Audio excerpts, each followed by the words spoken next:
It's my great pleasure to be at the World Congress, the 8th World Congress for Conservation Agriculture. It is also a pleasure to be keynote speaker for this session.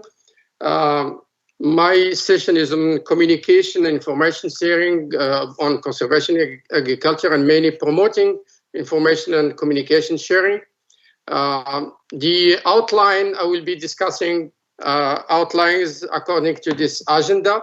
We are communicating CA in land challenges and risks that are existential in the state of plenary emergency. We are sharing and informing on and communicating on CA while we are in need of feeding the world sustainability and in a healthy way and durable way. We have to communicate in order to unlock the benefits that comes from conservation agriculture, and also for transforming the food system. We are communicating about conservation agriculture while we are in mixed short-term, long-term benefit, but also in ambitions. We're discussing the success making from conservation agriculture needs empowering smart decision, communicating in order to scale transformation adoption of CA. So it's communicating in a way to generate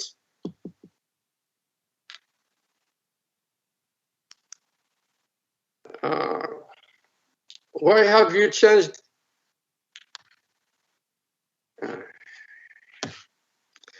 And we have to communicate. Can you just? I cannot see the. Let us know, Rashid. Do you need the next slide? No, it's the screen is half. Is show you. No, it's better. Yeah, just can you make it smaller? It's possible to make it smaller because I cannot see my presentation. I'm seeing just half of the presentation. So maybe it's because you have the chat box open. Could that be?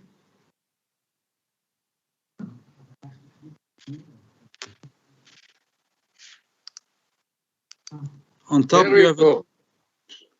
Now you see? Yeah, now it's good. So we have to take and the other outline is about science, innovation, and digital drive. That is an integral part of CA growth and adoption.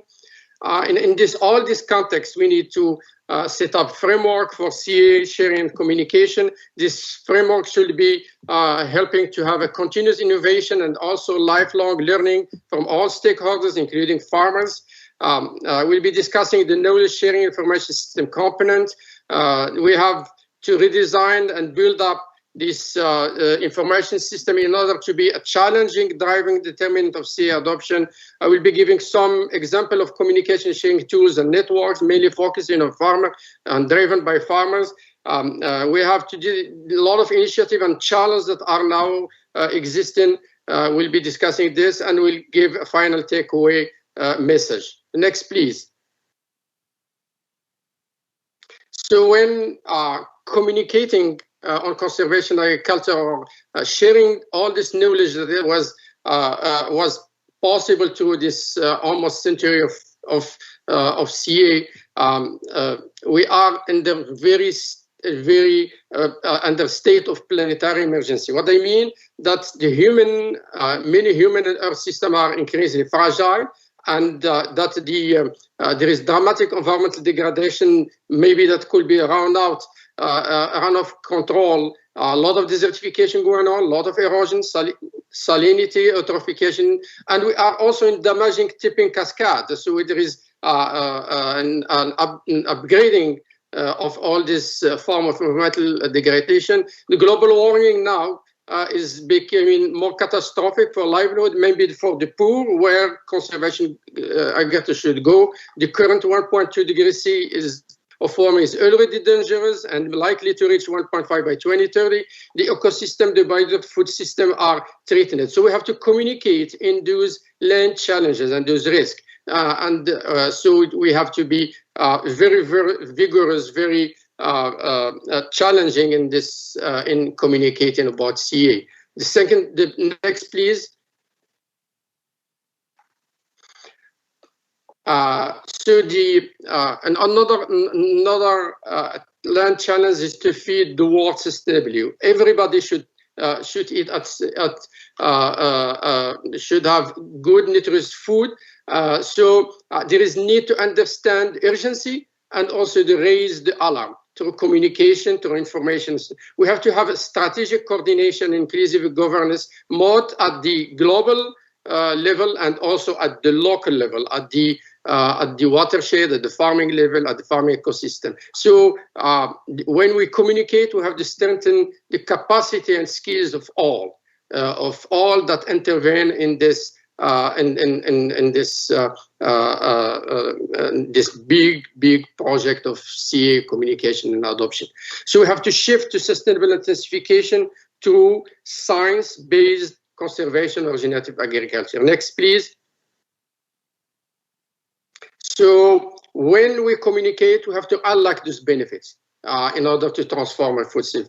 As it was this morning explained by Amir, that conservation agriculture can help to lessen land challenges and improve food nutrition security, upgrade natural resources, mitigate and adapt mitigation adaptation of climate change and variability and event, help the co-benefit of it, strengthening the agro-system resilience, help understand and manage the risk, broaden the source of livelihood, and enhance the energy efficiency. All this knowledge that was gathered by all this project that was carried out on conservation agriculture, those all should be in channel of communication or information sharing.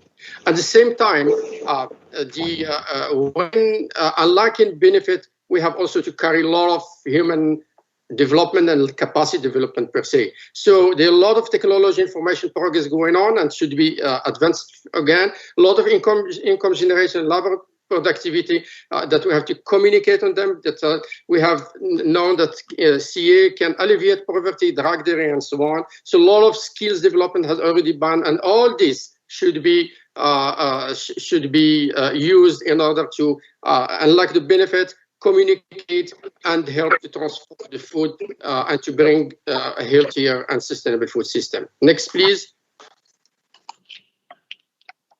So when we communicate on conservation agriculture, we communicate short and long-term benefits, and we communicate also ambitions, because we have to trajectories of CA, and as I said, maybe for 2030, 2050, and so on.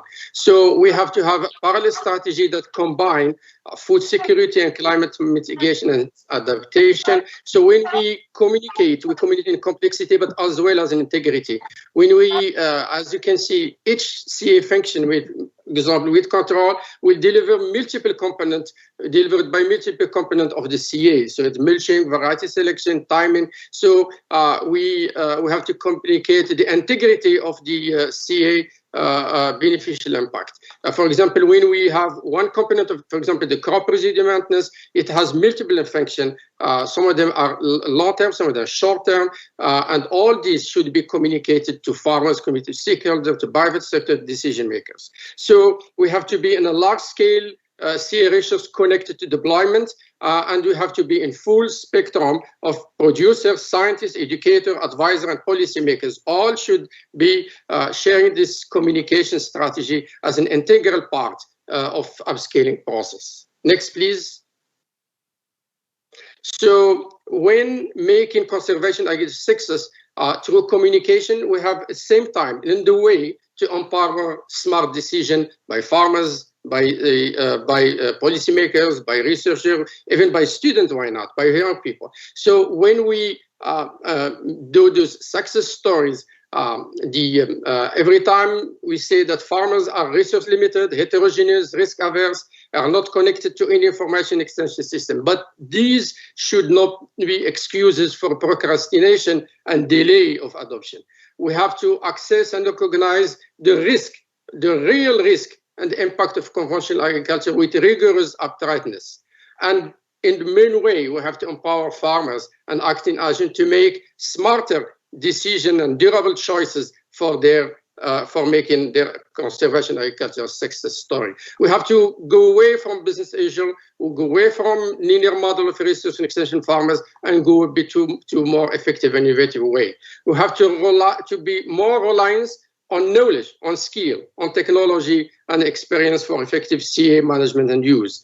We have to accept and use the best available science on CA system that was carried on for a century now. We have to have, in the same way, an improved knowledge system that include all spectrum, training, education, advisory, research, and also with active engagement for farmers. So we have to act fast in order to have success CA and adoption, even though in complexity, in diversity, and vulnerability. So we have to have new ways of communicating the evidence and also communicate the insight from CA system. So there are a lot of, there's mosaic of robust communication approach and multi-purpose sharing channels that are available in order to empower the smart decision and make the conservation agriculture success. Please, next one. So if we wanted to have skill transformation adoption with CA, we have to generate evidence. We have to be all the time generating evidence and generating benefits, generating impact. So all know that CA is a knowledge information intensive. So it has carried out a lot of technological progress and development. And then we have to ease the information technology access and sharing to everybody. We have to have a durable investment in technology, in machinery, in seed, and pesticide that is carried out with knowledge information communication.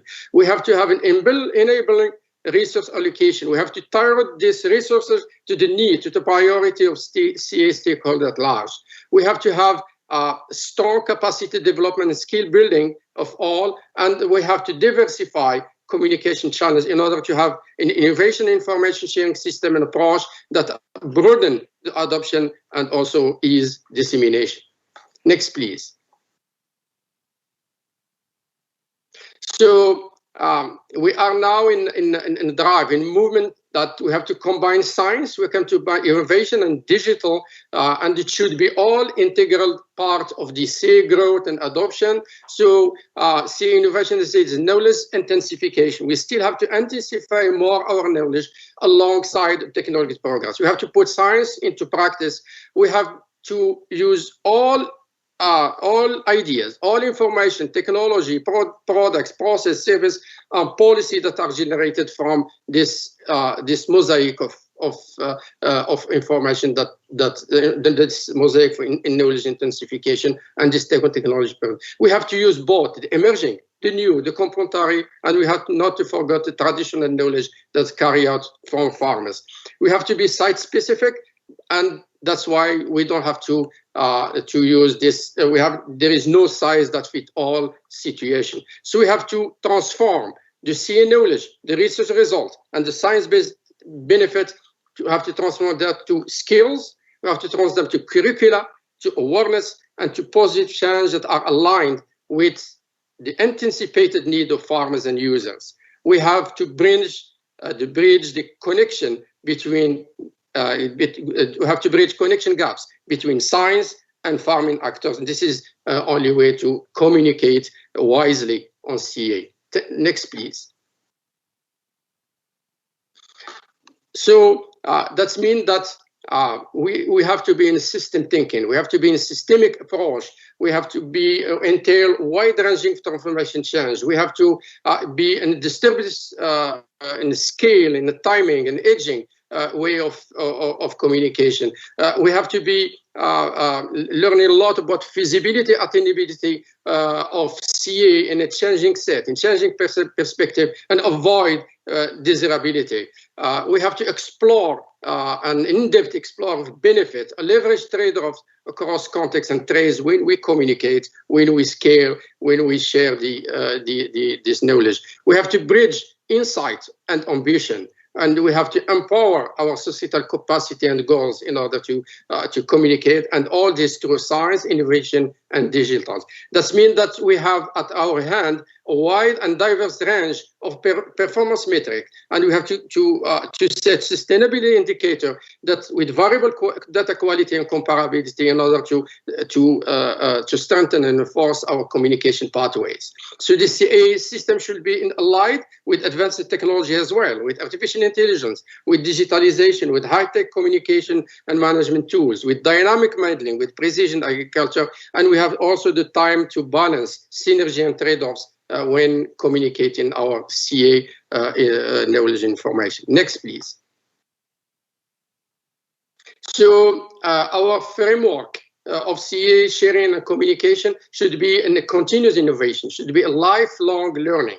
So it should be, we have to, when we frame CA, we have to be in a special scales and special levels. So it should be from the field and the farmer ecosystem to the national and regional level, and it should take in consideration the multi-scale perspective, from land and community perspective and scale to food system, value chain, and maybe beyond. So we should have small versus large private farmers. We have to consider all the value chain, producer, suppliers, actor, and the consumers as well. We have not to be exclusive. We have to be gender equity and equality, and also youth inclusion. We have to think a lot about market capacities, either local, regional, international, do a lot of social targeting when communicating CA. And we have to have all the time novel social learning interaction among farmers, communities at different level and outreach. So the plurality of farmers and diversity of preference and views from farmers are important determinants to consider when communicating on CA. When making a transition to CA systems, we require also change in technology, policies, in lifestyles and beliefs and stuff, and all those are important in communication and important in communication frameworks. Next, please. So what does it mean? That means that we have to understand the dynamic, the trajectories within our space, our environment for CA. We have to understand and dependence of drivers, the policies, the intensive of the facilitators, if they are that exist that can help to develop this dynamic, develop these trajectories. So we have to be inclusive in governments, so influencing stakeholders and policymakers should be included. We have to have a transformation, expect transformation of social economic system. We have be in theory of change for scenarios, and you have to create partnership, stakeholder integration in order to empower further the linkage between research, education, and advisory system to reduce the science and policy gap, to promote the public-private partnership is very important. And all this should not just use what is available information and knowledge, but should create new opportunity, new knowledge, new ideas, and new insight for development further of CA. So our framework should be an operational framework for community and sharing of CA that share and that communicate both benefits and opportunities from CA. Next, please. So this framework should be within a system, a knowledge sharing information system, and that should be redesigned and build up. And that can be a determinant, a challenging determinant of CA adoption. And for this, for further expansion dynamics and momentum change in CA adoption, dissemination, mainstreaming, and so on, we have to take in consideration 4 important target objectives. Improve comprehension, improve use and appropriation of CA system and principle by farmers and all stakeholders. We have to facilitate through this system, facilitate the knowledge, the innovation access, the acquisition, and also the development of this knowledge by all. We have to develop problem-solving capacity and improve decision-makers' ability as well. We have the 4th objective is to upgrade all capacities, infrastructure, institution, and funding mechanism in order to be able that this system that we redesign will drive CA adoption. So we have to make in place, and they are already in different places of the world, benchmark demonstration with social ecological nexus. We have to develop participatory and cross-disciplinary learning process we have to co-creation and co-learning of interfaces that should be developed. We have to have an operational research that is not linked only to fund. It is linked to the objective, to the paradigm that we are dealing with. We have to have an enabling environmental policy for decision makers, and then all this connected to the holistic communication strategies that is linked to an agroecological approach, and that where farmers and the soil, the land are the centers. Next, please. So the knowledge sharing information system component. So there are 4 major big mega components: information gathering and management. We have to, all the information, knowledge, data, results should be gathered and managed. We have to create a learning and skill development and build up in order to better use, to a wise use of this information and generate new one and use it wisely.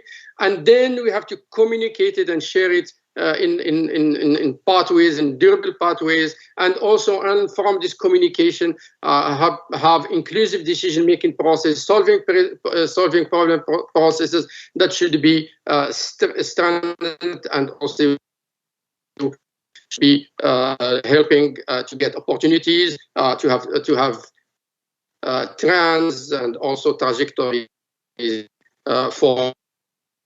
So the information system is a link of software that is knowledge that we have, information, the skill, the services that we gathered over time, and we get on time that we model, we simulated, that we brought from platform, from the research, from institution, from extension service, from farmers, and also the hardware. We have a lot of technology, a lot of equipment, a lot of materials, and a lot of high-tech technology that is now can be used for communication of CA and orgware, which means that all aspects of institution, finding, linkages, logistics, market, and policy, all this should be interplayed information system to be best for communication.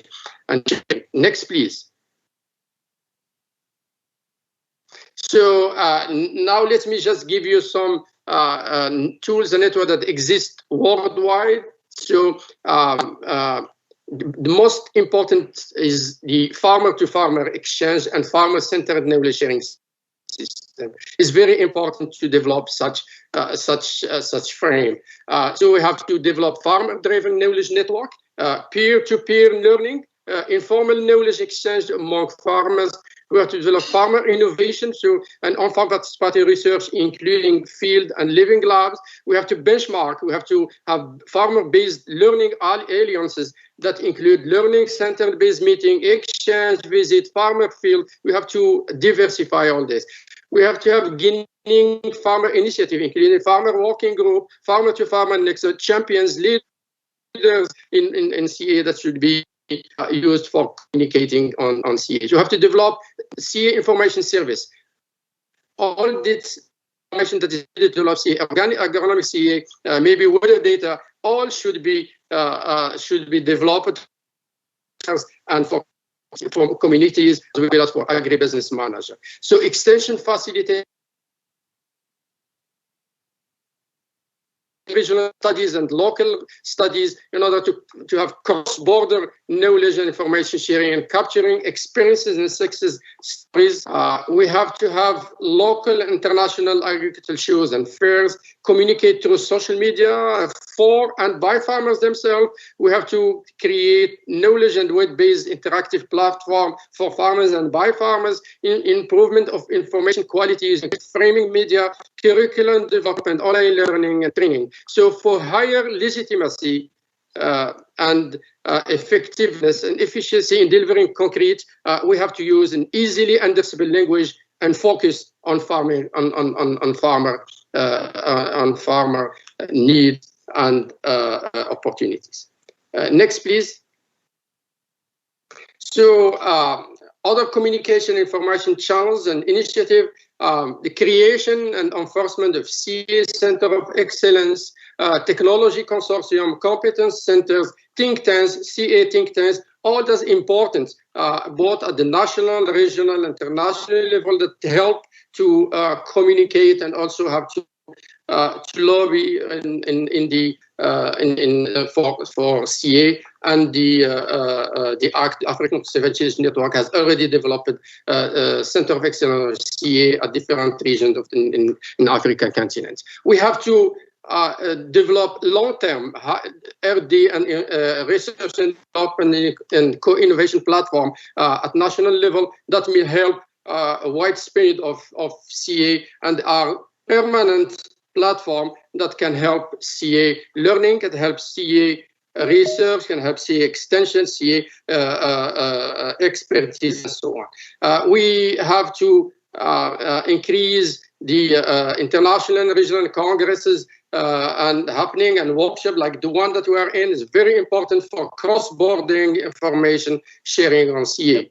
An issue that is important if we not have to have a good information and communications education from the lower level in school up to university. So we have to have a program that are focusing on CA at university. We have to have operational research initiative that should be carried out, a long-term one, and we have to have CA community of practice for enhancing a dialogue and concerting action with support from CA elite and champions is the one that is carried, for example, by Professor Amir Kassam. So we have, in my opinion, we have to go from CA as project, CA as thinking process. We have to shift from research-driven project to multi-actor learning and system approach if we're not to have better communication on CA. Next, maybe the next one, and the last one, I think.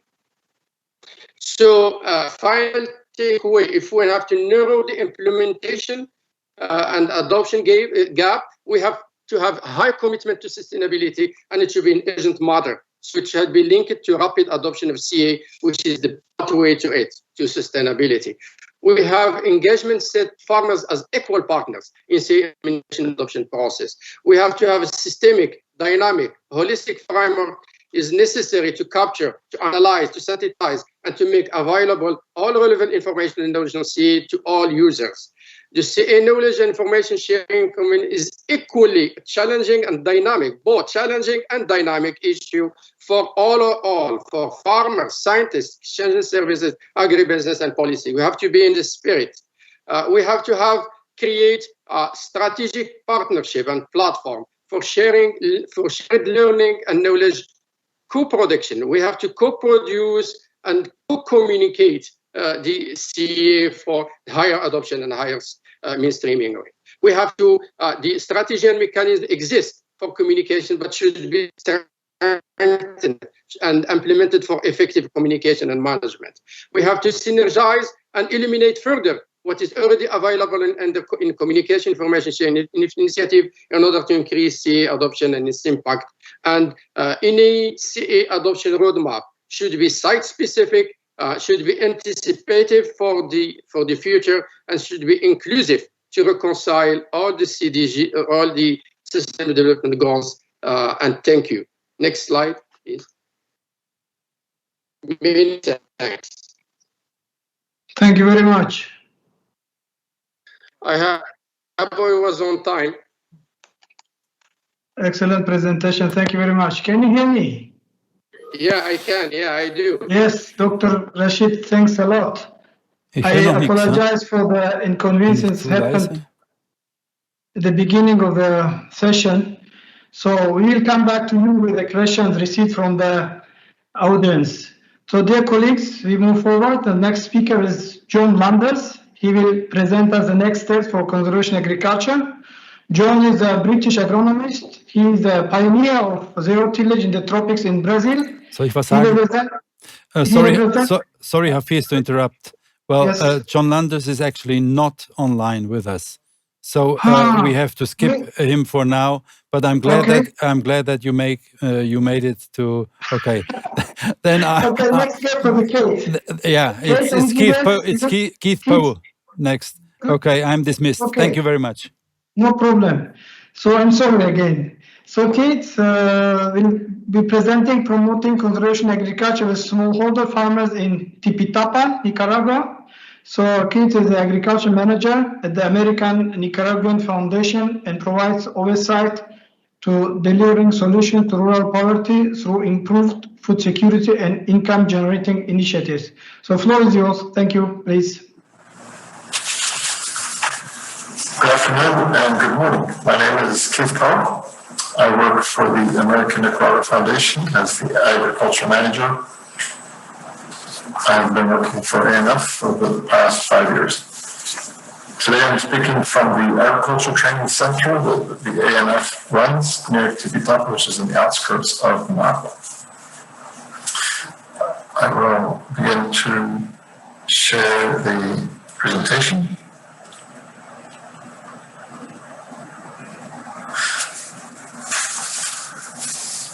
Very good. To begin with, the area outside of Nicaragua in Tipitapa was chosen because it was close to the airport and had easy access for the rest of the producers that we work with. It's a small town that's on the Lake Nicaragua, Lake Managua and Lake Nicaragua. The American Nicaraguan Foundation was founded in 1992 and has been active in health, education, housing, wash, and agriculture projects. The focus is to alleviate poverty in the most vulnerable sectors of the Nicaraguan population. The agriculture department of ANF is working in the northern part of Nicaragua, highlighted in orange in the map, and we currently have 20 projects with 6 partners. That's just a bit of an overview of what ANF is and the agriculture department. The findings I wish to share with you today are based on a project that we did in 2018 and 2020. It was a project specifically in training and extension. It was a 1-year project, although with the midterm, baseline, and other surveys that ended up covering 18 months. In those 18 months, 467 farmers from the Tipitapa area participated. It was a very hands-on, intensive learning curriculum for 3 full days. Farmers would arrive first day, and they would have generally a Monday, and they would have Tuesday, Wednesday, Thursday to have their practical training at the farm. The farm is very large, it's 8 hectares, and there's a variety of things that were covered during the 3-day course, the training and extension course. However, for 3 days of the training, for these 3 days of the training, 2 hours every day were focused specifically on conservation agriculture. And in the photograph, you can see the matraca that we use for planting. We have a test plot which we use towards the back of the property, where we have, there's one full manzana, which is about almost 2 acres worth of land. You can see in the diagram, we have 4 plots in which the green ones were where we did the conservation agriculture with no-till, cover crop, and crop rotation. Crop rotation was a mix between beans, corn, sorghum, and then between each one of those, there's a cover crop, either canarania or a gandul, a fixer of sorts, to have the crop rotation continue its cycle. The blue cycles were also rotated, and that was where the traditional farming techniques were done. And then this plot was where the participants, 467 farmers participated in the training. And just for our own scientific evidence research that we are attempting, over the 3 years since the project began in 2018, we tracked the pH, organic matter, and the NPKs. And we can see for sure there is an impact in conservation agriculture and the level of organic matter and other elements. That's just nice to know. Although, because the purpose of the training wasn't really to see the levels of NPK, for example. It was just to try to promote the technology. It's less than this for the purpose of the training, but for the purpose of the presentation, it shows that there was an impact in NPK and organic material. After the project was finished, it coincided with some political and social upheaval in Nicaragua. And we did a study of what was the major obstacle, and we came up with 5. One was that producers had really no idea what conservation agriculture was, which we knew at the beginning, but it was nice to know that we really did find people who did not know agriculture, conservation agriculture. The other major hindrance that we ran into was that there was a mismatch between what the reality in Tipitapa, which is mostly horticulture producers, with the basic grains that we were testing at the plant. This, of course, unfortunately, was a one-time short-term project, and it didn't allow us much time to expand with the producers after the project was finished. The training materials that we prepared, we found later, were probably not the best format for them to use in the future. It was very rich in literature and rich in bibliography. And then after the project ended, we figured out and we found out that there's not enough of money in the farmers' pockets at the end of the day to do conservation agriculture on their plots. So we continued. We have 3 main items that we've learned. One is that the local organized trainings have to be better understood. We need to focus on better ways of training. We thought 2 days intense training was enough, and they weren't. We need to find ways to also connect with the farmers actually growing in his or her backyard with what we were trying to train.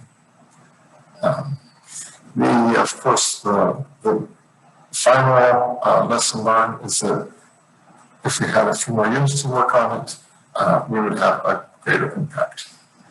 So briefly, that was the presentation I wish to make.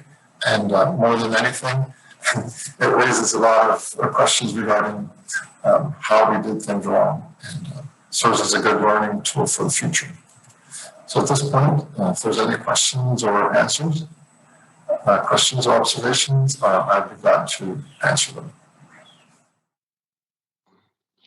Thank you very much.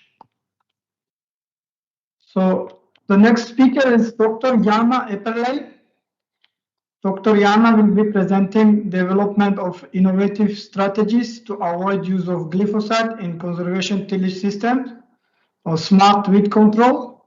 So I'm pleased to introduce you, Dr. Jana. She is a soil scientist with more than 20 years of experience in working as a Secretary General at the German Association of Conservation Tillage.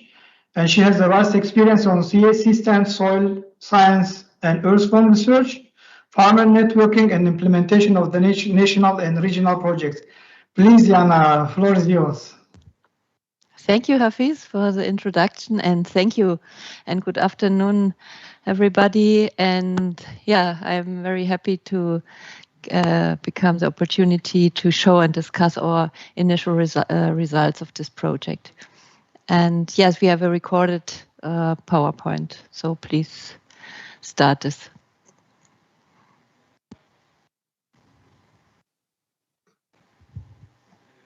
I warmly welcome all participants, colleagues, and the CA community worldwide to this long-awaited World Congress on Conservation Agriculture. I'm proud that this will be held again in Europe, in Switzerland, after 2001, and that we can be a part of this movement. My name is Jana Epperlein. I'm a soil scientist and working for the German Association of Conservation Tillage.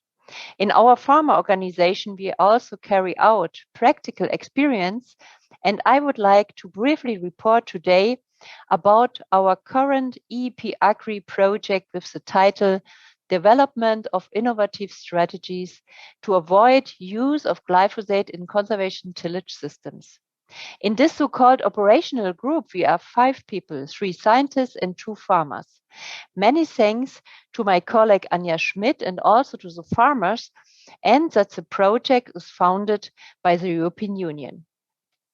We are aware of the current and important demands and developments of society and politics towards the reduction of pesticides, especially herbicides, in all agricultural systems. At the same time, we know the challenges in no-till systems with regard to weed control, for example, on stubble without tillage. It is currently being discussed whether the herbicide glyphosate will be approved for Europe, which is why we are dealing on innovative weed control solutions. As you can see here, the advantages of CA systems with regard to soil structure and soil fertility and plant and animal biodiversity protection, climate change mitigation, improved water quality, or better resilience of water resources have been proven in many publications and projects worldwide. CA is based on the 3 well-known pillars, but also on many important tools to successfully manage the system. That is why it is important to maintain all the tools for the farmers as an option. Our research was carried out as a farm trial under real farming conditions in 2 farms in Lower Saxony in Germany. This means that the variants were planted with common agricultural machinery, as you can see here in these pictures for the seeding of winter wheat last autumn. The research question is clearly defined. Can weeds be effectively suppressed in conservation tillage or no-tillage systems? And what tested operation can effectively suppress weeds? We have 6 different plots where we compared the chemical plot, the mechanical, the electrophysical, and the biological weed control methods. In the mechanical plots, we have 3 different cultivation machinery in respect to allow a very shallow cultivation up to 5 centimeters. On this slide, you can see some examples of experimental design and establishment of the trials. We use the soil scanner to minimize soil differences in the field. Here you can see on the left side. And also in the project, we use drone technology, multispectral camera, satellite data, and we use to monitor the trials. The project will be finished in 2023. And here you can see the crop rotation and the seeding equipment. We start with corn 2019, and at the moment we are here in the winter wheat plots on the field. The technique in the mechanical variants is known in practice either with very shallow cultivation with the cross-cutter disc, or the shallow working cultivator tines with the Corona cultivator.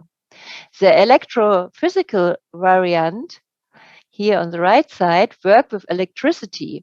Electricity-based technology is not used very often in arable farming. The high voltage damage the chlorophyll and destroyed plant cells, also in the roots, to a depth of 50 centimeters. The plants dry up. We have great expectations of the so-called biological variant in which weeds are suppressed with cover crops, undersown crops, or companion plants. We have divided our assessment into 3 large groups. Investigations in the soil, you can see here in the first group, we do earthworm sampling, measurement of soil respirations, of mycorrhiza, of nutrition studies and mineralization, also of the soil structure studies.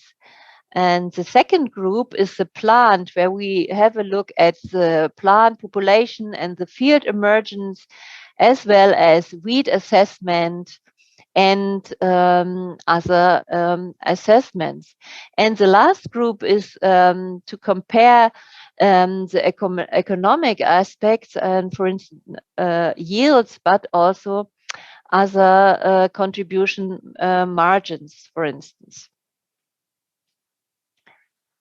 And now I want to show you very briefly some first results about the project, and I want to start with the earthworm sampling. And the earthworm sampling take place twice a year in spring and autumn because of the main activity of the earthworms. Sampling of earthworm is a method combination of expelling with mustard oil solution here on the left side for the deep digging earthworms and a subsequent hand sorting. And here in the next slide, you can see the earthworm sampling results from spring 2021 in winter wheat. The mechanical disturbance have an influence on the number of earthworms, here especially in the disc harrow plot. What we are seeing here is a long-term effect from the weed seeding time in autumn to the earthworm measurement in spring. The electrophysical application had no long-term influence on the number of earthworms. In the electrophysical plot, in this slide, we see the plant coverage and the nitrogen uptake also in spring 2021 in winter wheat, and the electrophysical plot. Here the plant cover of winter wheat, weeds and volunteer cereal is highest because of the electroherb did not eliminate weeds completely. Therefore, also the N uptake is also very high here. Not many differences were observed in the mechanical treatment and the biological variant, while glyphosate had a high plant coverage and small weed infestation. We can summarize in our preliminary results that the use of glyphosate has shown high efficiency in controlling weeds and volunteer cereals before sowing in each main crop. Good results were also achieved with shallow mechanical tillage. With electrophysical control, the success depends strongly on the stage of development of the weeds and volunteer cereals. Here, resprouting can occur, especially in the case of weeds. In the case of earthworms, there is an advantage in the variants with little soil intervention, in which a lot of biomass remains on the arable land to feed and protect the earthworms. On our GKB YouTube channel, you can find different videos find from different stages of our project, from the beginning up to some field days. And I want to thank you very much for your attention. And on these two files, you find more information about our project. I wish all of us a very productive Congress and good results. Thank you. Thank you very much, Jana. Very informative, very interesting presentation. Great, well done. So next presenter is Kristin Rosenow. He will be presenting Water Smart Agriculture Competencies Framework for Smallholder Farmers in the Central America. Kristin is a business development and strategy specialist for Catholic Relief Services Land Restoration Platform in Latin America and the Caribbean. So Kristin, the floor is yours, please. Great to be here today. Hello, yes, good day to you all. I'm Kristin Rosenow, and I'm happy to be here today on behalf of my team from Catholic Relief Services Water Smart Agriculture Program. I'll be talking about today how the Water Smart Agriculture Program in Central America has used a competency approach to support capacity building and influence activities as part of a strategy to scale water smart practices to 250,000 farmers in the region. With only 10 minutes, I don't have time to talk extensively about water smart agriculture, but since the competencies are for water smart agriculture, I wanted to give a quick background on the technical approach and program strategy that leads to the why of the competency approach and model. WSA evolved out of several years of work and research in Central America and Mexico that increasingly showed that soil degradation is at the root of the region's growing social, economic, and ecological crisis. At least 3/4 of the land in the region is degraded, mostly due to small-scale farming on fragile erosive hillsides with conventional practices like agricultural burning, residue removal, and overgrazing. These practices kill soil fertility and damage its ability to infiltrate and store rainfall. So this has kept yields really low and has made farmers especially vulnerable to the erratic rainfall and more frequent and intense dry spells that have come along with climate change. Water smart agriculture responds to this crisis based on the fairly simple concept of maximizing green water. Green water is infiltrated rainfall, stored as soil moisture, and available for plant uptake. This is the connection between soil and water resources and why water smart agriculture is soil focused. Water smart practices protect the soil with crop residues and vegetative cover, including cover crops and trees, diversify the cropping system, and we manage soil fertility to improve rainwater productivity. This means maximizing green water, getting more crop per drop of rainfall. The Water Smart Agriculture program is working with over 90 partner organizations in 5 countries to scale water smart agriculture across the Mesoamerican region. The scaling strategy involves strengthening support services, programs, education, and extension in water smart agriculture to provide farmers with the key services they need to increase productivity and restore their soil and water resources. To get to the scale means working with as many key agricultural sector actors as possible, including ministries of agriculture and environment, local municipal governments, universities, technical schools, local and international NGOs, cooperatives and farmer associations, and private sector partners. Capacity building is at the center of the scaling strategy. Building the capacity of these partner and ally institutions to use WSA tools, methodologies, and strategies to reach more of their farmer constituencies with support services that foment at-scale adoption of the WSA practices. The competency model was designed by a group of regional and international experts to serve multiple purposes within our scaling and capacity building strategies. First and foremost, the model explicitly defines our capacity building goals and sets minimum standards for what farmers need to know and do in order to farm sustainably in the context of increasingly erratic weather. The clear definitions and behavioral evidence parameters guide the structure and content of training materials to ensure it addresses concrete behavior change. A farmer-first training approach identifies what it is essential for the farmer to know and do, and to express it in a clear and concise manner, emphasizing hands-on, on-farm training. The behavioral evidence parameters also provide an analytical framework to evaluate the levels of competency, that the practices are implemented and implemented well at multiple levels, including for extensionists and promoters in the extension training cascades. Many programs report big numbers of people trained. Even the WSA program has some pretty big numbers, over 60,000 trained through our partner networks. But to know that that training actually has impact, the competency model gives us a practical tool to measure behavior change.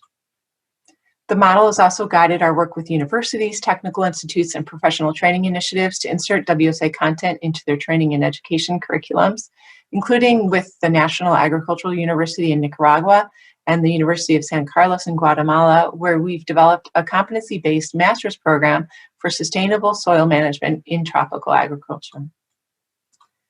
And finally, overall, the model has helped us create clear messaging and communications about WSA and how it's practiced. So what exactly is a competency? It's the set of attitudes, knowledge, and skills based on values that enable people to carry out an activity more effectively, or more succinctly and practically, what are the behaviors necessary to do something, in our case, water smart agriculture, successfully? Each competency has a description and associated behavioral evidence. As an example, on the slide here, I have conservation in agriculture, or conservation in regenerative agriculture. This is defined as protecting and restoring soil health to increase and sustain productivity by minimizing soil erosion and disturbance, maintaining permanent soil cover, and managing diversified production systems. Following the definition is the behavioral evidence. How do we know someone is practicing conservation agriculture? The list here on the slide is just a sample of the evidence, and but I'll be able to show you some of the results from our farmer evaluations on this competency in a minute. A competency model is a set of interrelated competencies that are required to successfully perform a specific job. In our case, we looked at the interrelated competencies that a farmer must demonstrate to manage climate risks, restore soil and water resources, and increase productivity. There are currently 8 competencies in the model, bookended by planning and innovation competencies. There's a lot behind this, and no single program in a short period is going to be able to deliver on all of these competencies. But having a complete model gives us an ideal to work for, and we can strategically choose specific competencies to emphasize in a given moment and context. So in the WSA program, we focused on integrated soil fertility management as a first step to interest farmers in soil management with immediate benefits, and quickly followed with the conservation and regenerative agriculture to infiltrate and retain more soil moisture. This was all delivered with strategies like farm field schools and training of trainers that integrate the planning and innovation capacities that support long-term adaptation and adoption of the practices. In order to generate evidence on the impact of WSA practices, the program established more than 3,000 side-by-side innovation plots on farms in the region in the principal smallholder systems, including basic grains, maize and beans, coffee, and pastures. And we measured productivity, income, and water and soil indicators on the farms. The competency evaluations were carried out with these demonstration farmers during the 4th year of the program in 2019, with a sample of 655 farmers and 177 extensionists in the 4 Central American countries. I'll also note here that 2018 was a terrible year for Central America when there was an extended drought in the first cropping season that cost over 280,000 hectares of crop loss of maize and beans.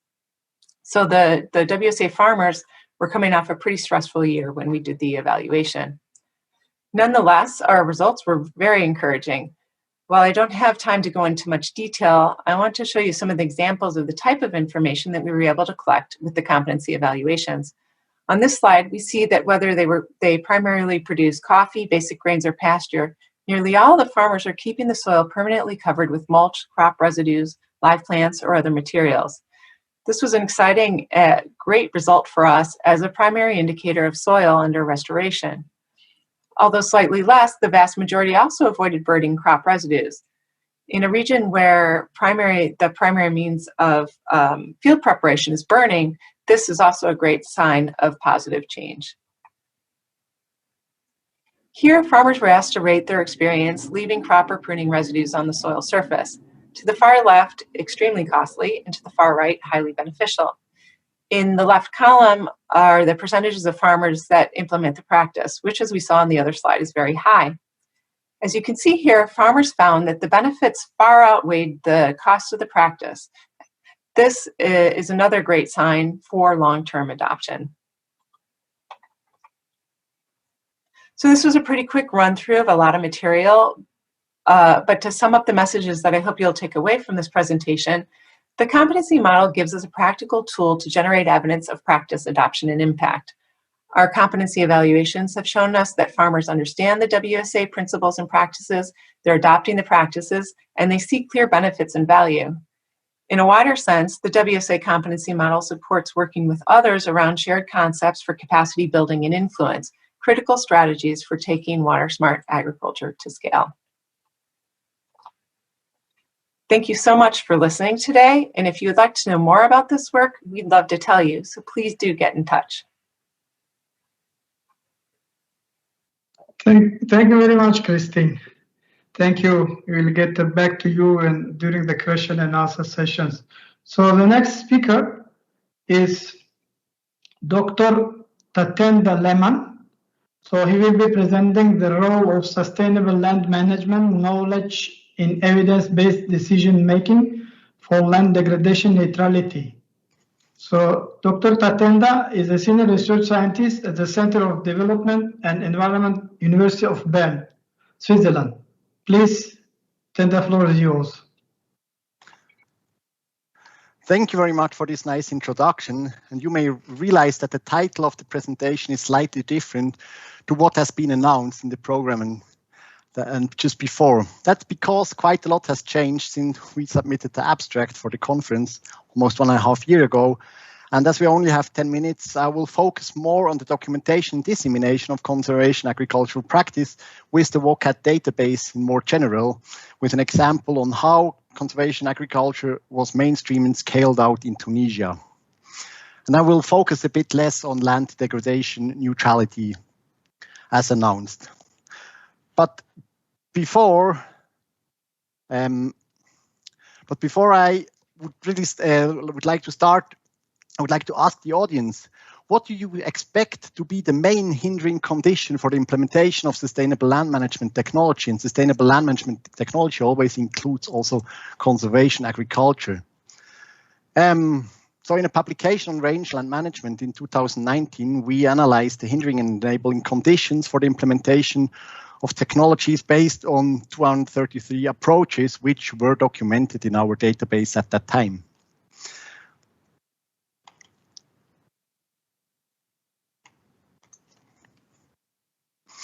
And as I think we do not have enough time now to wait for the answer from the audience, I will remove the question mark to show you the result. And maybe it's not very surprisingly that the availability of access to finance resources is on the first position. Okay. Is it okay? Good. However, already on the second position, we can see that knowledge about SLM is a hindering condition. But listening to the nice presentations just before by Dr. RACHID, Keith Poe, or Dr. Epperlein, or Dr. Rosenow, it is maybe not very much a surprise that knowledge distribution is one of the most important issues. And that is actually also one of our motivation for our work. Because so WCAT's mission, WCAT means the World Overview of Conservation Technologies, Approaches and Technologies. And the mission is to support innovative decision-making in sustainable land management by maintaining a global SLM network with many engaged individuals and institutions from more than 50 countries. It was established more than 25 years ago after the Earth Summit in Rio 92, and it's formalized and defined by a framework agreement with 7 consortium partners, which you can see listed below. Another pillar is the open access global SLM database, which contains a series of standardized tools and methods for knowledge management and decision support in sustainable land management. And of course, very important to highlight is that it is the UNCCD primary recommended database for SLM best practice reporting. Weekly, we get new documented practices, and the database is being used by different stakeholders all over the globe. So very important also to stress is the third pillar, WCAT is supporting projects and institutions to build their capacities and assessments of land degradation and the evaluation of potential sustainable land management solution. WCAT is thereby responding on the requests and demands from countries, institutions, and projects who would like to receive support in the application of WCAT tools and methods. And finally, Pillar 4, where we are harmonizing further developing tools and methods. It is incredible how many new databases and tools are popping up around the globe, almost weekly. And here our intention is not that everybody is using WCAT, not at all, but that wherever possible, existing tools and knowledge are being considered and linked to not reinvent the wheel again and again, and to make life of users as easy as possible. So what do we understand as SLM technology? So you can see that an SLM technology is agronomic, vegetative, structural, and/or management measure that prevent, control land degradation and enhance productivity in the field. So here it is important to mention that the technology needs to consider all 3 dimensions of sustainability. And you can see as well that many conservation agriculture technology fit very well into this definition. Just some examples from our database from all over the world. We have conservation agricultural practices from Switzerland, Kenya, just to show you the variety we have on the we have already documented on the WCAT database. And then we also have the approaches, and the approaches tells us how the technologies get implemented. Again, considering all dimensions of sustainability. And again, just a few examples of approaches in our global SLM database. You can see some examples again from Switzerland, with maybe very well-known subsidies or support program by the canton or so on, but are very more general approaches where it's just about knowledge awareness raising. But the data are not only available on a summary on our database, they can be searched and downloaded on the database and the visualization analyzing tool, which is just being developed. All data are also accessible through a well-documented API that helps to download specific data or to link WCAT with other tools. One tool is the Carbon Benefit Project tool, which is now being linked with WCAT to actually support the user to conduct a greenhouse gas assessment of a specific technology. But coming back to our first question about handling conditions and the importance of making sustainable land management available. So WCAT produces easy accessible knowledge products, such as a database with more than 2,000 best practices, good practices, already including many conservation agricultural practices, dissemination materials for different levels and regions, always available open access on our website. And videos with manuals for showcasing good practices, and they're very important also to give the voice to the land users implementing sustainable land management. Then, of course, as mentioned before, linked tools, apps, platforms, which makes it easier to access all this information from the database. So FAO and WCAT have developed a methodological framework for decision support for mainstreaming and scaling out sustainable land management from a national to a local landscape level. The framework, with its 7 modules and different entry points, offers a detailed description of activities, tools, and methods that are available for use and adaptation by different countries to facilitate sustainable land management decision making. It was developed and tested in a GEF-funded project in 15 countries, and WCAT was the implementing partner. And one of these countries was Tunisia, where amongst other conservation agriculture was implemented and scaled out. Just very short, to identify the hotspots of land degradation and land use map, to identify the land degradation and land use map and the degradation map was discussed in a workshop with various stakeholders, including policymakers, researchers, academia, regional implementers, land users, to then, and with support of a compiled list of good practices from the area, the actors then identified a few measures which can avoid and reduce degradation in different landscapes. So what is more efficient, in the upscale area and in the steep slope, and what in the flat area. And one of those measures which was selected was conservation agriculture. Finally, one organization per region was then selected to implement conservation agriculture to support local stakeholders, of course with regards on existing drivers and barriers. So this is just an example of how important it is just to echo Dr. Rachid from before, to gather and manage information, to generate knowledge, to communicate and share knowledge in an inclusive decision-making process. So different stakeholders, including land users, have to be included from the very beginning when the first decisions are taking place. We have learned today in various sessions, and also just mentioned before, there is evidence of conservation agriculture practice all over the world, and we can learn from another. The WCAT Global Sustainable Land Management Database as a knowledge platform can help us to do that. So please find more information on the project in Tunisia, the decision support framework, but also WCAT in general on our website. Thank you very much. Thanks a lot, Tatenda, for very nice, very informative presentation. Very well received.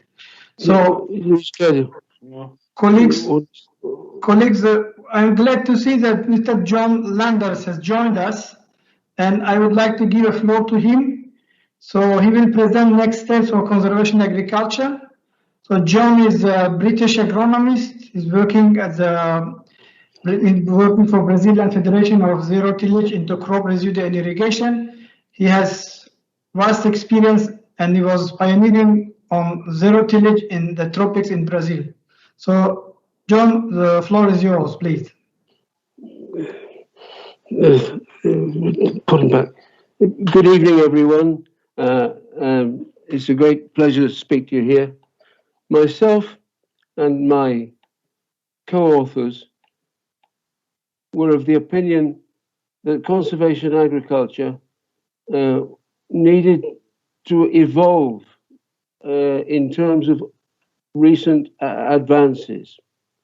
And let's look back at the origins of conservation agriculture, which come from the Declaration of Madrid 2001, WCCA 1.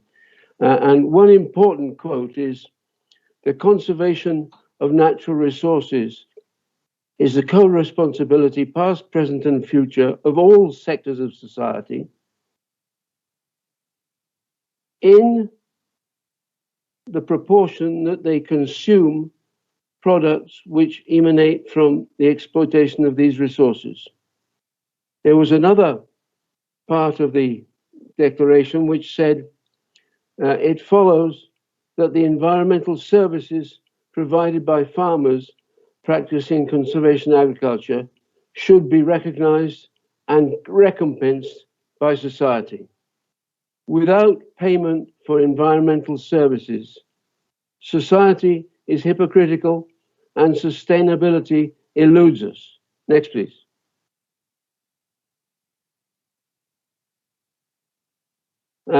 The present situation is that we have about 200 million hectares of worldwide conservation agriculture with zero tillage.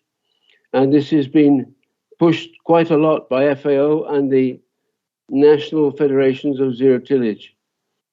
Zero tillage is the core of conservation agriculture. We must always remember that.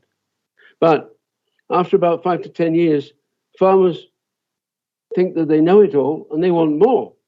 Now, if they don't get other new technologies, they're going to go elsewhere. And we have now seen recently the increase in regenerative agriculture, which uses zero tillage conservation agriculture principles. So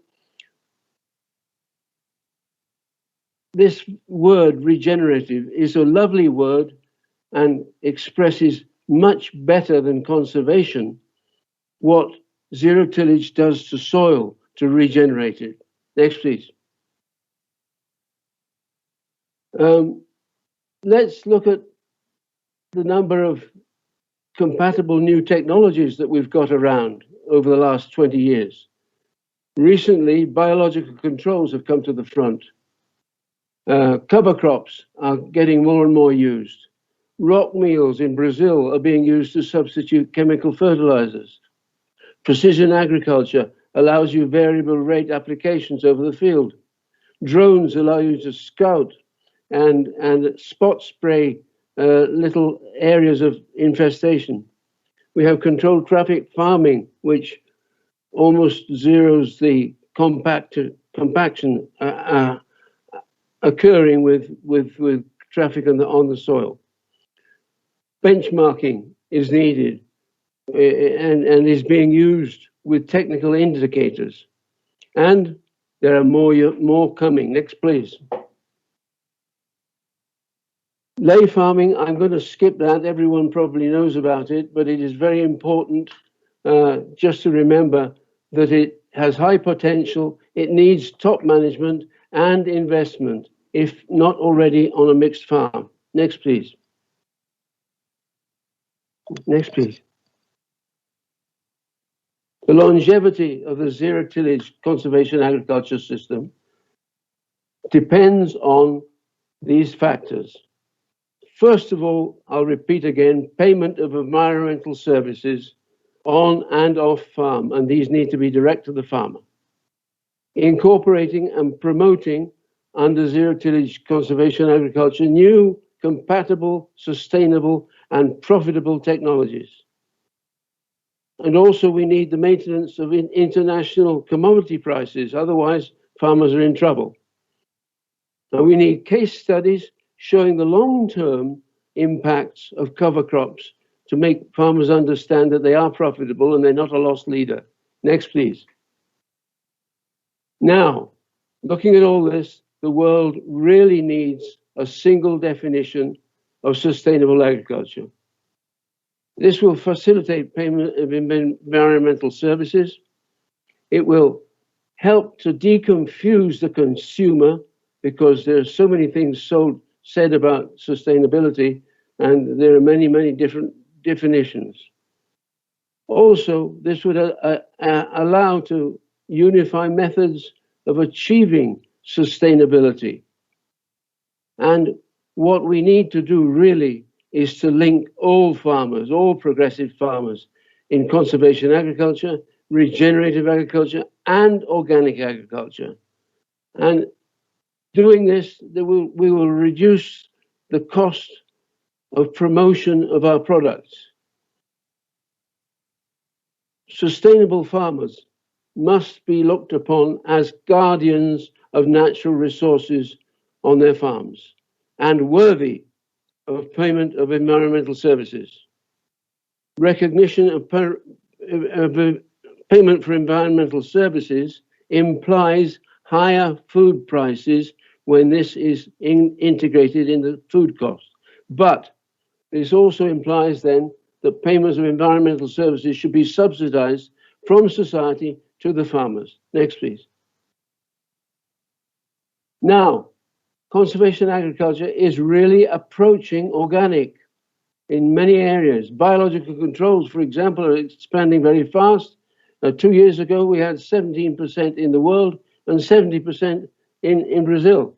Non-legume soil microbe inoculants are now commercial and can help very much in assisting the action of soil life to help the farmer. Weed controls. We have a number of options to avoid using herbicides. We have roller crimpers. We have smother crops. We have laser weeders.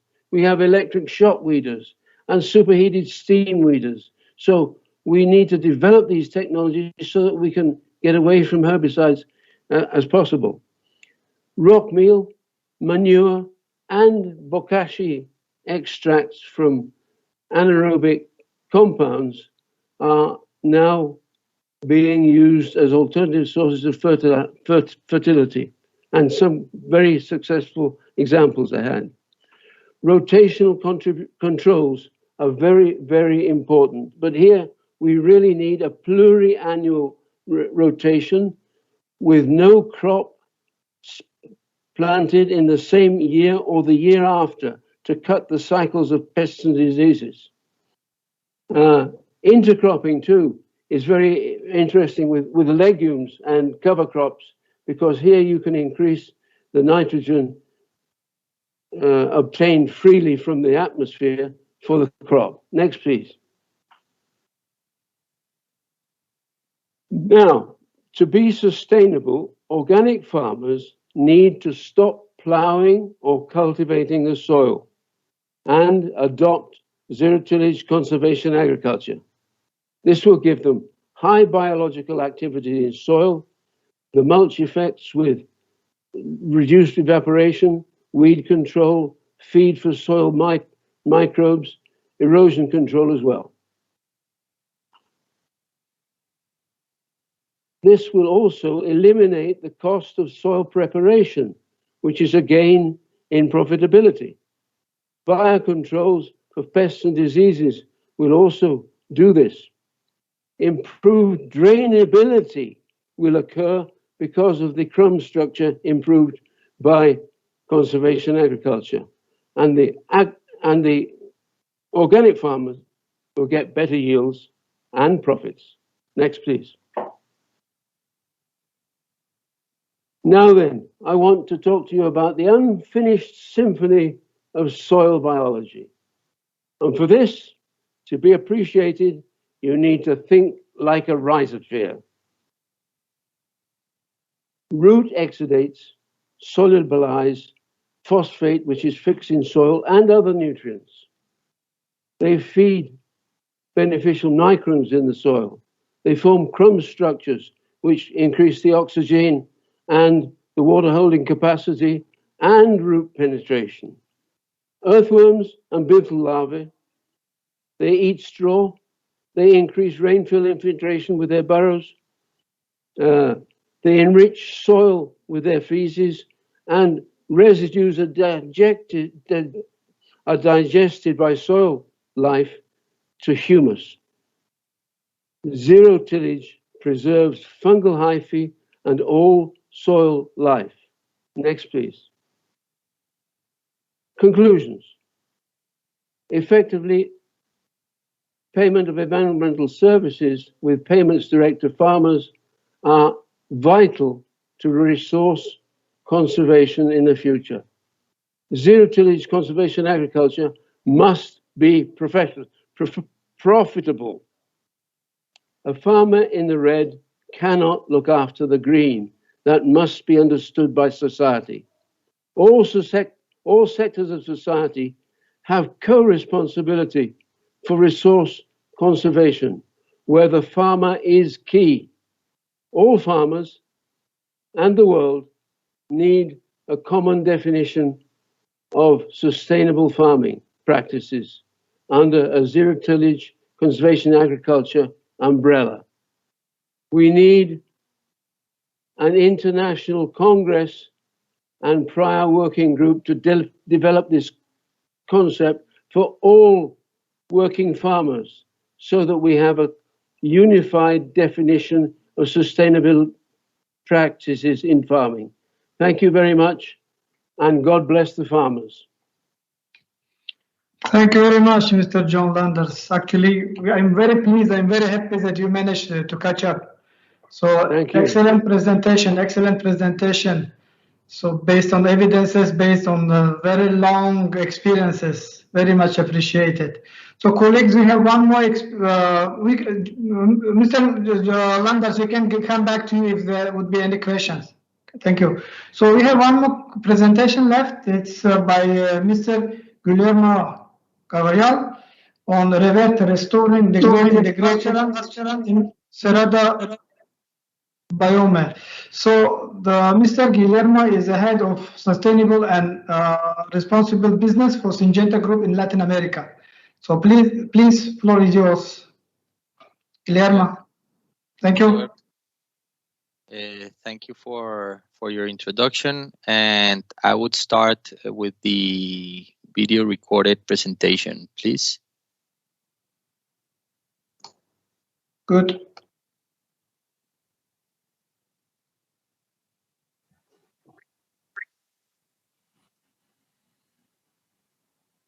Hello everyone, my name is Guillermo Carvajal, Head of Sustainable and Responsible Business for Syngenta in Latin America. Today I have the pleasure to present Reverte, which is our main initiative focused on restoring degraded pasture lands in Brazil and bringing them into agriculture. To put everyone on the same page, I would like to start with this image. This image shows us our reality and our ambition. Our reality is that nowadays here in Brazil, we make agriculture in approximately 65 million hectares. This is like the total space that takes agriculture in Brazil. And according to the Nature Conservancy, for the coming decade, we're going to need about 7.3 or 7.4 million hectares to be added into this account. The question behind that appears is, how and where this is going to take place. As you can see, Brazil already protects 64% of its territory with natural reserves and our Amazon region. We strongly believe inside Syngenta, and as we have seen during different studies and information gathered from MRABET and the TNC, is that from more than 200 million hectares that nowadays are in Brazil with pastures, from those 200 million hectares, almost 50% of them, they present nowadays degraded conditions. This is something that, from our point of view, it provides a huge opportunity to work on top of those degraded lands to adapt them and bring them into agriculture. It's important to highlight that these degraded lands nowadays, they are not productive, not even for cattle producing. So we are, what we are tending to do with Reverte is providing a solution, not only for growers that nowadays do agriculture, but also for cattle holders that they want to create integration systems and bring back these lands into a productive scenario. That's why 2 years ago, we started with TNC and more than 52 partners with a workshop that where we started making an idealization process to start discussing what could be the best potential solution for agricultural expansion to be done on a sustainable way. And according to different studies, different players, different contributions that appear, what tend to be the best potential solution was to start making productive what nowadays isn't. The big opportunity that was highlighted is that, as you saw on the past slide, from those more than 90 million hectares in Brazil, you have already in Cerrado region 18 million hectares with degraded conditions. From those 18 million hectares, 5.4 million hectares, they are on a condition that can be technified for soy or corn production. So this is where we want to focus. There are already open lands. We do not need to enter into any other discussions and start putting all our attention and technologies into this area. For that, we are working with 5 building blocks. The first one focus on good agronomical practices. Basically, what is needed to recover those lands in terms of rotation systems, in terms of minimum tillage, in terms of cover crops, putting all of this together and bringing this as part of our solution. Second element, seeds. What is it ready to go now? What needed to be adapted so that we can offer our customers and clients the best potential solution that could have a good productive scenario for them as well. The third element is the financial solution, which is a key element in which we sign up with a financial partner, which is Itaú here in Brazil. And with Itaú, we agreed to develop a pilot focused on 30,000 hectares, in which we're offering our clients a loan term between 8 and 10 years with 3 grace period. And we're offering as well a very interesting rates for him to really take the decision to recover those lands. Nowadays, here in Brazil, there's no credit line available to make this process on the terms that the grower really requires. Normally, they are loans that are the maximum amount of time that they gave is 5 years, so that the business case at the end doesn't pay the loan, and this is what creates the initial complexity. We strongly believe that with the conditions that we create with the program, we can offer this as part of this new solution, as part of the elements that are going to be a game changer in this process. The second element is that we brought the partners that we required, as I mentioned, MRABET, the leading scientific institution here in Brazil, other players like TNC and Itaú and other additions like government and municipalities, entities that help us to create the best potential environment for the program. And the fifth element, which is starting nowadays, is the carbon farming layer, in which we are focused on how to measure the carbon impact that is going to be created when you recover a degraded land, and how can we convert this positive footprint into a carbon credit and bring back this as an additional value to the grower. So all of these 5 elements make part of the Reverte initiative. And what we are focusing right now is to tackle our pilot on the first year now in October, on the planting season in October in 2021, and moving forward with the initiatives that need to be done to scale up the program to attend on a basis of a 5-year plan, 1 million hectares, which is our aiming point. What are reasons to believe? We definitely believe that Reverte is a win-win-win program because it provides solid conditions for the grower, it provides business for Syngenta, and it provides, which I am sure, a positive footprint in terms of environment for the region. The program is owned by commercial teams from day zero, and this is something that I like to highlight because this is not a program from a sustainability area. This is a program in which the commercial area is hands-on. They really are committed to make this happen. And why they are committed? Because they know there is a huge opportunity of bringing new sales behind the program and creating a positive sustainability impact. So this is something that motivates them to move forward with the program. As I mentioned, strong partners validates all the process, not only MRABET, but also TNC with all the environmental framework they created to assure that the steps that we're moving forward and the areas that we are financing, they are under solid framework that allow us to start the program on the adequate areas. It also provides,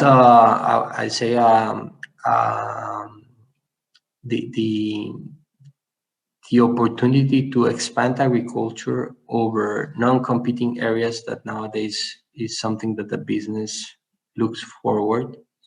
And when and I would like just to conclude that all of the different discussions we are up to nowadays related to sustainable agriculture, related to conservation agriculture, related to regenerative agriculture, there are different discussions in which Reverte perfectly fits well on all of them.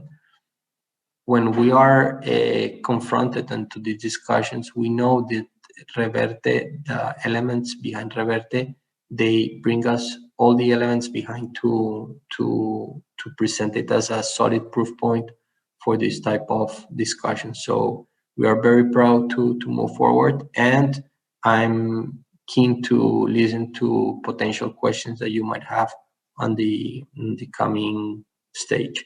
Thank you, everyone. Thanks a lot, Guillermo. Dear colleagues, the presentation, the last presentation was also very interesting from the production point of view, looking for the win-win solutions. So let's look at the question and answer, move to the question and answer session. So we received some questions for Jana. Can you please, Jana, reply to the questions already received so we can... Okay, I switch on my micro. Okay, so... Yeah, it's on. Okay, thank you very much for this interesting session. And one question was regarding the wheat seed production. I think it's necessary to read again this. The question was, have you considered measuring wheat seed production as another parameter? And it would help to know if any combination of practice helps drive down the wheat seed bank. So it's a very interesting question, and unfortunately we don't measure wheat seed production in our EP Agri project and in our assessment, but I think it's very interesting at first to know the seed bank in the soil, and at second also what was here in this question, which combination of practice helps to drive down the weeds, but how I explain it was on farm research, and we don't have so many parameters what we measured, so it was unfortunately not possible to have these measurements. But I think it was very interesting, and I will keep it in mind for some next steps in this project. Thank you very much, Jana. Actually, I mean, I told you that your presentation was very interesting. So we received more questions. Can you please have a look at that? Or I can tell you. So there is a first question. They're asking, did you assess the wheat population before initiating the experiment? Did you observe any change in wheat pressure or wheat shift in any of the variants? Yes.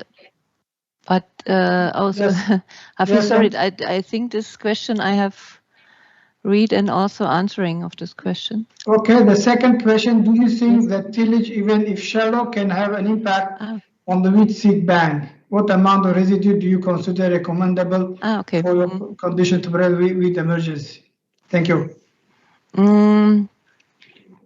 I think, yes, the very shallow tillage, what we do in our block with mechanical trials can have an impact of wheat seed bank, but we don't measure this thing. We only see which weeds are growing, and we count them and so on. So that at the moment I can't have any results on this topic. And the second question, what amount of residues do you consider recommendable for you to prevent? Regarding the residues, and in our trials we have one interesting variant. It's called the biological variant, where we try to establish permanent also cover or permanent residues with living plants, and I think this will be very interesting also for the next steps to have press down the seed of weeds and so on. Thank you very much.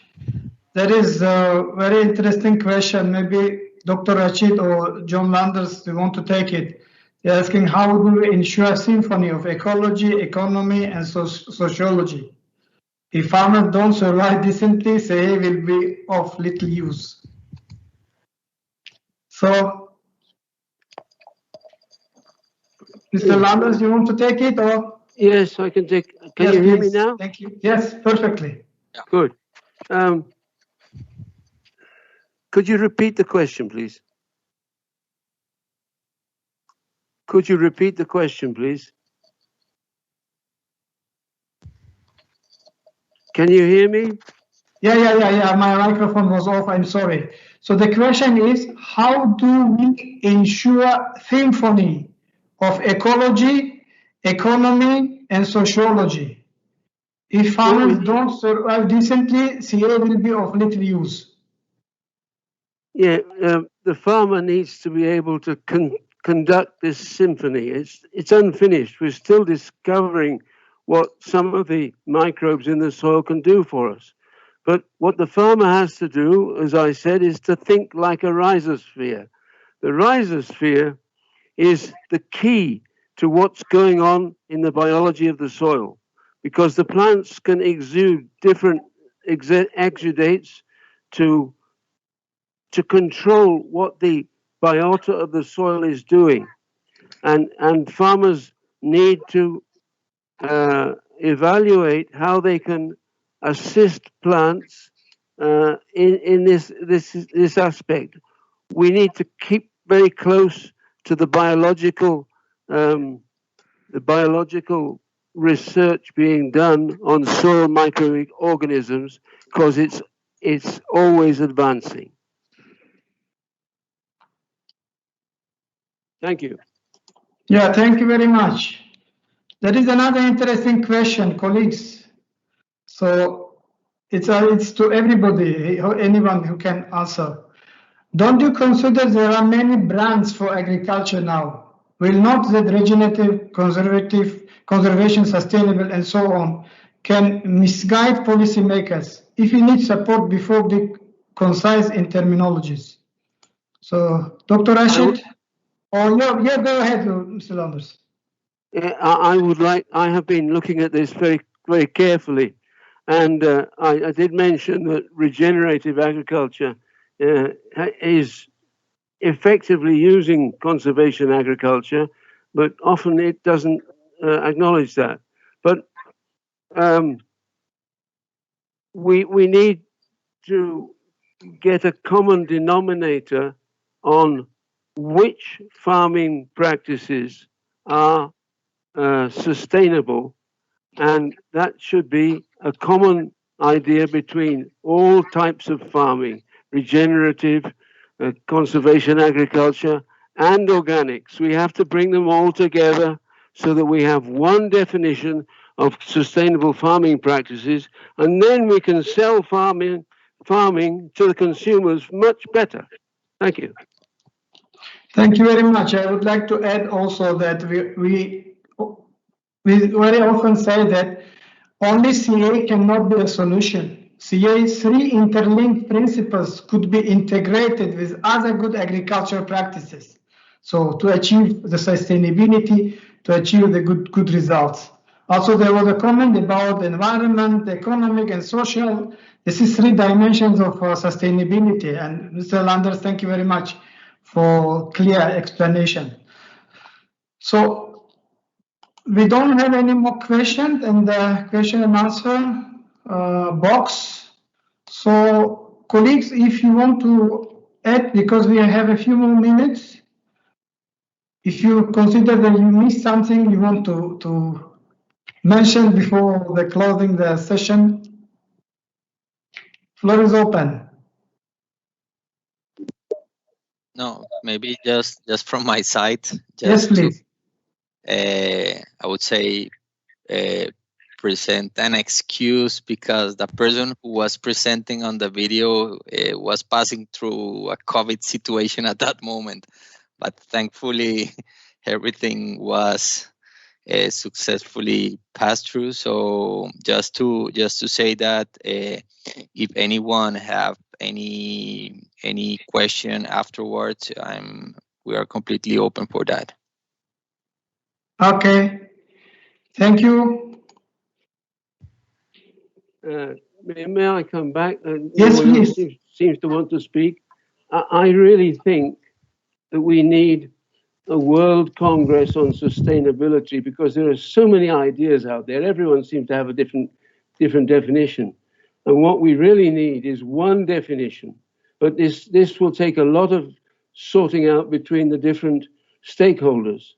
And so my experience with the Roundtable on Sustainable Soy, we had nearly 3 years of a working group to develop the criteria for certifying responsible soy. A World Congress on Sustainability would need a working group for at least 3 years to sort out the differences between the different stakeholders so they could present this to a World Congress and make it effective. Thank you.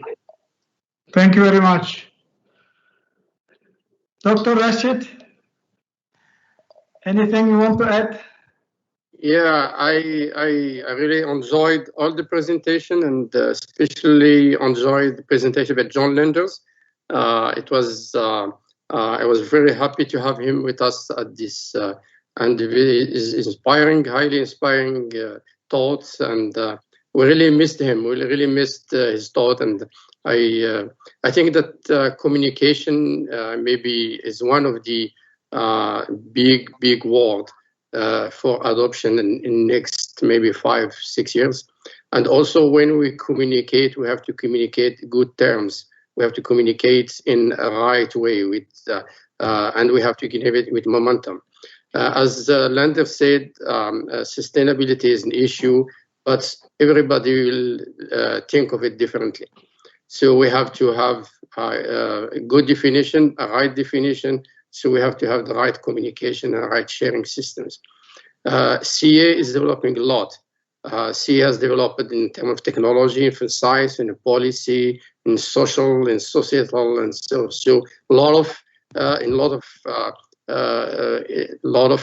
dimensions, a lot of skills, and now it is important to gather all the information, even on all umbrella terms of sustainable agriculture, organic, regenerative. There are some other terms that are used worldwide and maybe should have come to one term and be able to generate more information, generate knowledge, and serve better farmers because farmers are the ones that are feeding us, and we have to serve them the best we can. We have to communicate them the right thing, the right message, and as I said in my presentation, we have to act fast because the climate change is now, it's not tomorrow. We have to face it now. Food insecurity and nutrition, we have to face it now, and we have to communicate in a very good manner, with very smart decisions. Thank you for the opportunity, and thanks to all. Thank you very much. There is a comment, or let's say, wished by Rolf Desprez. He's congratulating John Landers. He made a very remarkable, also not new statement that we need to keep in mind biological farmers stop tilling the soil. Thank you. And also a comment for I guess a question for Guillermo. Can you please answer? The question is, which practices are you promoting in the initiative? How difficult is being the implementation for farmers? Are you measuring the environmental impact? Yes, the first question is yes. What practices? We're measuring the environmental impact, and it's part of the concept. What we developed as part of Reverte is what we call an environmental framework to understand exactly what fits into a degraded land condition and what fits as part of the environmental criteria that should be incorporated to approve or not a client to enter or not into the program, and as well the monitoring process that follows the program to assure that the person who is implementing is really doing what he means to do on the approved lands. And this makes part not only as, I would say, Syngenta's monitoring system, but also agreed and applied with the bank as who is also monitoring the site. On the best practices, we are following all the concepts that MRABET, and this is where MRABET enters and contributes into the program, all the integration systems that he has developed, such as systems that we know like Santa Fe, and other additional integrated crop livestock systems to assure that this land can not only be useful for a cropping season, but also that he can really incorporate and recover this land that for, as we mentioned here, for coming generations, which is at the end our major intention. Thank you very much. John Landers, there is another comment for you. I am sure you partly covered, but the colleague is asking, sometimes it's difficult to discuss with farmers the concept of sustainability. Even more, when there are many definitions, how do you think is the best way to approach the sustainability concept to farmers and all the society? I'm sorry, I'm trying to my best to cover, to get all questions to be answered, even some are repetitive. Yes. If you look at the Brundtland definition, it's very broad, but we have to leave this world in a better situation for our heirs than we found it. And farmers naturally want to leave a productive farm to their children. So if we talked about sustainability in that term, then I think the farmers will understand, and we'll have to get down to more defining some of the practices that they can follow to achieve that end. Thank you. Yeah, thank you very much. Thank you. I'm constantly checking the question and answer. So no new questions. Yeah, and I also want to comment on the terminology we use. Actually, I agree with the comment that we should not confuse policymakers with farmers. But I mean, we understand that these terms are used also to attract to donors, to mobilize resources. Everybody wants to use very attractive, let's say, sexy terms. But when you go to the field, it's 3 key principles of CA. Stop tilling, diversify crop rotation, and put more organic matter to the soil. You know, integrate with other good agricultural practices. And this morning, Amir was explaining that these 3 principles were described in 1997. So it was an excellent opportunity. But you may call it conservation agriculture, agroecology, you can call it regenerative agriculture, but ecosystem-based adaptation, many terms also we have in FAO. But when it comes to the application, when you go to the field, you do the 3 principles linked or integrated with other good agricultural practices. Okay. So I was asking the speakers, maybe someone wants to say something. If no, we can call a day. And taking this opportunity, I would like to thank you all for excellent presentation. I think at the beginning it was a bit confused with some technical problems, but at the end we managed to have a very fruitful, very productive, very interesting session. I'm proud of you guys. We had excellent session. Thanks a lot for all your inputs, for your contribution, for all the collaboration, and my congratulations for the organizers of the 8th World Congress on Conservation Agriculture. Great job to bring together more than 800 people. So translating this event into Russian, into French. So for the first time, it's globally. So I hope this will in fact make a more impact on further adoption and promotion of CA to the farmers field. And I also, again, I thank to our, let's say, veterans, especially John Landers. He managed to join us. We have to learn a lot from you, from Rolf, from Theo, from Amir, from our, the teachers who are guiding us, who are helping us, who are instructing us. Thanks a lot. With this few positive notes, I would like to close the session and wish you a very nice, restful evening. Thank you. Thank you very much. Thank you. Bye-bye. Thank you. Thank you. Bye-bye. Thank you. Thank you. Great.